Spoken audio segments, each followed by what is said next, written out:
आपने सुना होगा कि सेंसेक्स जो है 80,000 के पार चला गया। अब इस 80,000 की रेलेवेंस क्या है? सो बेसिकली इसे ना इंडेक्स कहते हैं। और इंडेक्स जो है वो बहुत सारी कंपनियों से मिला के बनता है।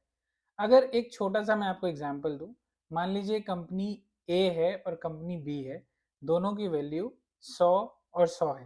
ठीक है, आपने एक इंडेक्स शुरुआत किया, सिंप्लीफिकेशन पर्पज के लिए आपने इंडेक्स को जो है 100 नंबर के साथ शुरुआत किया, तो कंपनी ए को 0.5 का वेट दिया, कंपनी बी को 0.5 का वेट दिया, तो टोटल इंडेक्स आ गया 100।